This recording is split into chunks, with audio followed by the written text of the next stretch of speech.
I would say my purpose in life, at least from my perspective, would be to help show other people their purpose, help show other people their capabilities, help show other people their human potential.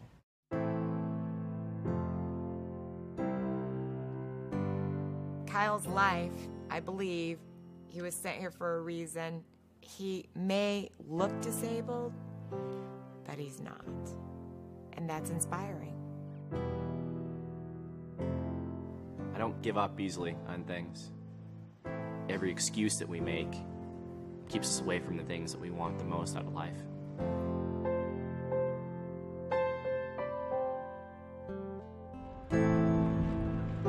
It is that attitude which has brought 25-year-old Kyle Maynard to Tanzania. I'm like hyperventilating right now. To attempt something that at first glance makes him seem delusional. Kyle Maynard wants to climb to the 19,431-foot peak of Mount Kilimanjaro. When I first heard it, I thought it was a joke. It's his goal to, show the world that you can achieve any goal that you want. Kyle's always had crazy dreams like that, but he goes out and he does them.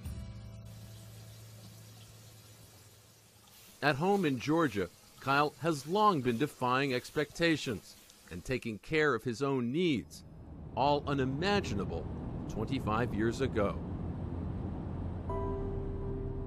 The day Kyle was born was, obviously it was traumatic. The doctors whisked him away. In a towel, covered him up, whisked him away. And they came back to the room and they said there's some problems. The name of the condition that I was born with is called congenital amputation. For me, for all four limbs to be affected, it's a pretty rare thing. We would just put things in front of him and help him figure it out without, trying to do it for him. My dad said that the world was not going to be tailored for my every need. So that's why he knew that I had to go and find a way to go and do it on my own. I was there with him in the sandbox as he picked up a shovel and was trying to figure out how to dump sand on me. I never really realized Kyle was different. I've always looked at Kyle as a normal big brother. But unlike his family, strangers were not always so accepting. I remember the feeling as a kid where it really affected me. The stares and the looks. I remember sitting in bed and sometimes I would just cry myself to sleep thinking about would I ever be able to have a normal girlfriend someday, or a wife, or kids, or a normal job, a normal career, and just a lot of fear about what the future would bring. In Tanzania, Kyle's immediate future will require him to hike some 38 total miles while on the mountain. The one fear that I have is just paying attention enough to my body to know the difference between when I can push through something and when something might really be dangerous. January 4th, 2012, Kyle's Mission Kilimanjaro begins. Over the first 4 days, Kyle proves to be adept at climbing. Feeling great. Feeling really good. It's being more upright, more vertical, and it takes the pressure off my arms. Good job, buddy. But the flat and downhill portions of the trail are taxing his arms to the breaking point and crushing his will. At the end of the day, when we came and strolled into camp, I was pretty wiped. Never really done anything like this, and it's just pushing me to the brink. And Kyle pushed himself to achieve back in 6th grade when he joined the wrestling team. Yet initially, he was fearful and lost his first 35 matches. The realization that I had in the first match and breaking through was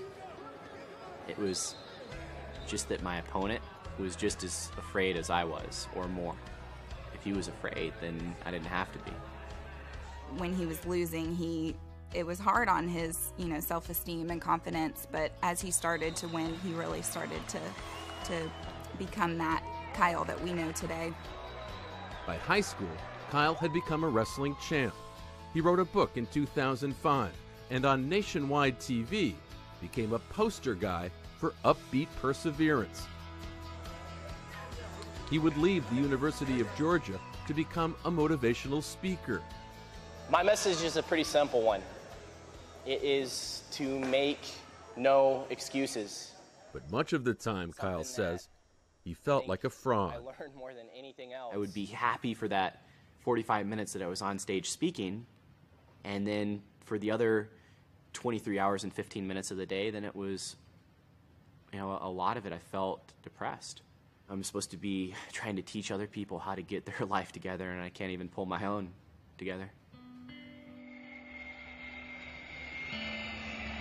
Then in 2006, while Kyle was at a D.C. airport en route to a speaking engagement, two servicemen who'd seen him on TV spoke with him.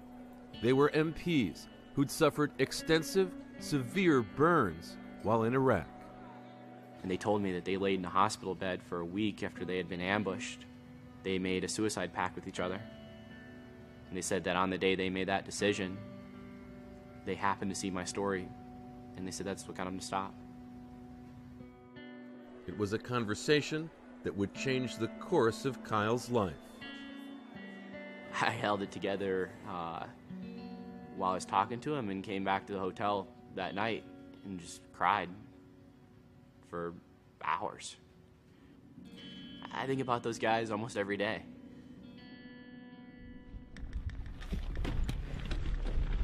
So, as part of his commitment ever since to the veteran community, Kyle and his team have decided to honor a fallen soldier by carrying his ashes up the mountainside. 6 years after his airport encounter, Kyle is facing another crisis. The end of day 5 brings evidence that Kyle is badly hurting. Group leader Kevin Chirilla offers a plan.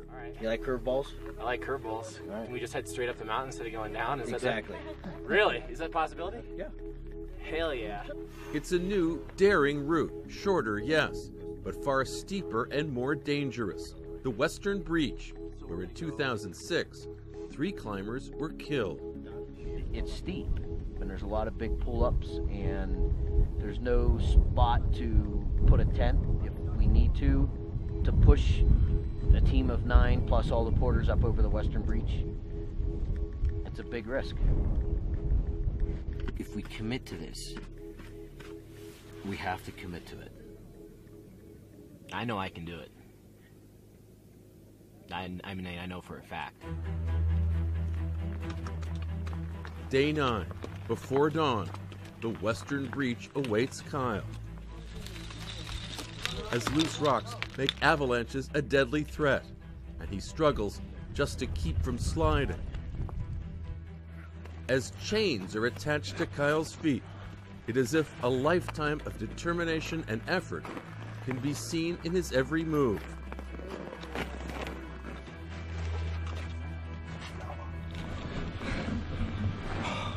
He has gone from 16,200 feet to 18,500 feet.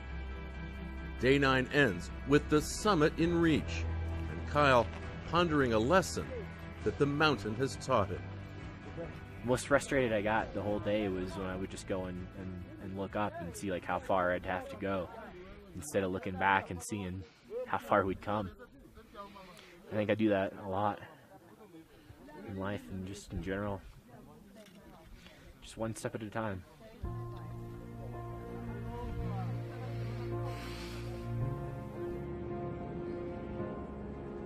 Before the final push, Kyle is given the honor of carrying the fallen soldier's ashes.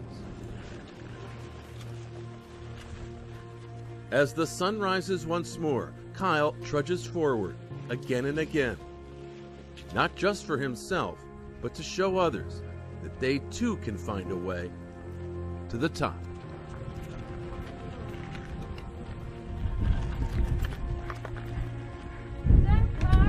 We did it. Woo!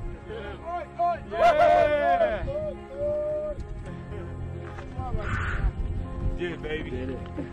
First in the world to crawl up Kilimanjaro, Kyle. At the peak, Kyle prepares to pour out the ashes of the fallen soldier. Carrying you to the top of the mountain today meant a tremendous amount to me. It's an honor to be able to bring you here, brother.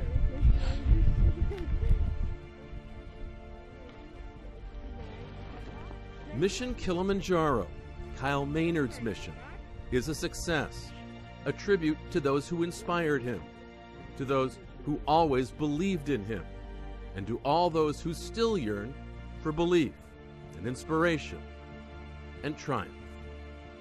I hope that if there's a handful of people that experience that desire to do something greater in their life because of this, then it's worth it.